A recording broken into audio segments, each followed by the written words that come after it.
for you today. So I'm going to be teaching you the side backspin pendulum serve. The pendulum serve is the #1 serve in table tennis because there are a lot of different ways you can do it. It's very easy to get lots of spin on the ball, and it's also easy to disguise it between backspin and topspin. And it sets you up perfectly for an attack after the serve. So after the serve, it's easy to just get right into the point right away, which is nice. And because there are so many different ways to do the serve, I'm actually going to just focus on the short backspin serve, short backside, for this video. Okay, so the way that the serve gets its name is from a grandfather clock. If you can imagine the pendulum swinging on that clock like this, it mimics the stroke quite a bit. I actually go a little further back instead of up this way for the backspin. I'm coming back this way, and then I'm going to come through it. But it comes from the grandfather clock, so that's one way to kind of visualize it if you'd like to do it that way. So the first thing I do on this serve is I change my grip from the shake hands grip. What I do is I take my pinky and my ring finger off, and I kind of hold it with my middle finger, and then I move my index finger up. So some players, they'll like to put it all the way up. I actually just like to do about halfway, and I'm holding it basically with my index, my thumb, and my middle finger here, and then these fingers are off. So what that does is, back in the day, pen holders used to have really good spinny serves because they have a lot of wrist action. They can go all the way back and they can go all the way through. Where if you just have the normal shake hands grip, you can go back, but then when you finish it, your wrist kind of limits you at the end of the stroke. So when you take these fingers off and move your index finger up, you can still go back, and then it allows you to go all the way through the ball, which will add a lot more spin to it when you have that wrist.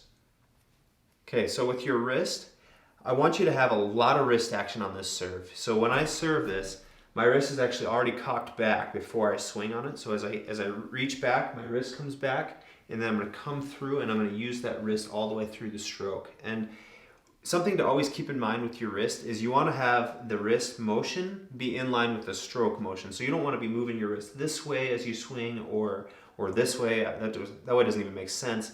But more just with your stroke. So if your arm's moving this way, your wrist should be moving the exact same way with your arm. And that goes with any of your strokes, any of your serves, any of your shots in general. Just always keep that wrist motion in line with the stroke. You don't want to have the wrist doing one thing and then your arm doing something else. It's really important. So in table tennis, something I like to do is I like to think of the ball as a globe. And if I want to get backspin, I'm going to have to hit the southern hemisphere of the ball. If I want to get topspin, I'm going to be hitting the northern hemisphere, and then the equator is more like a no spin. So on this serve, I'm definitely trying to get backspin on it, so I'm going to be hitting the southern hemisphere of the ball. And the closer towards the south pole you go, the better backspin you're going to get. Okay, so on this serve, you're going to be pretty close to the table. I have my leg touching the table, my left foot's in front of my right foot. I'm going to be pretty low. I'm going to be coming in, arm back, wrist back, and then coming through this way. So throw it up. This. Okay, here's the ball.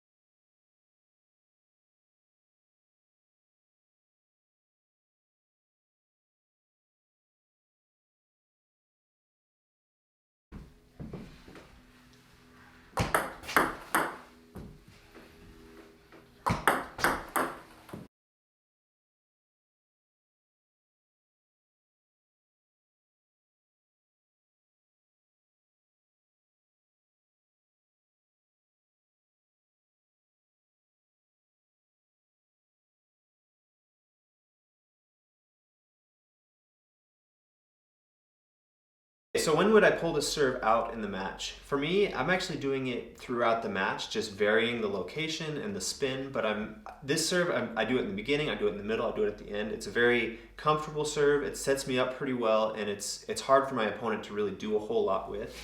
So because it's short, it's going to be almost impossible to attack it. And when I'm doing this, I'm trying to get it so short, I'm trying to keep it low, and I'm trying to get good backspin on it. So because it's low and it has good backspin, it's going to be very difficult to flip it. So what most people are going to do is they're going to come in and they're going to drop it, or they're going to come in and they're going to push it long. So if they drop it, then I'll probably play short, or if it pops up, then I'll attack it. Or if they push it long, then I'm going to just attack it right away. And that's really what I'm hoping for, is that someone is going to come in and push it long. So the side spin on the serve is going to pull it into my backhand, and I'm already kind of positioned in the backhand court. So I'm going to serve this and hope that they're going to push it into my backhand, and then I'm going to turn the corner loop with my forehand. That's the number one shot, and that's what I'm really looking for on this. Okay, so just to recap, remember to change the grip on this. So you'll be taking the pinky and the ring finger off the racket and moving the index finger up. I want you to use lots of wrist on this one. That's how you're going to generate the spin, is the wrist action. So when you start, I like to start with actually the wrist cocked back, and that way you can kind of just karate chop through the serve.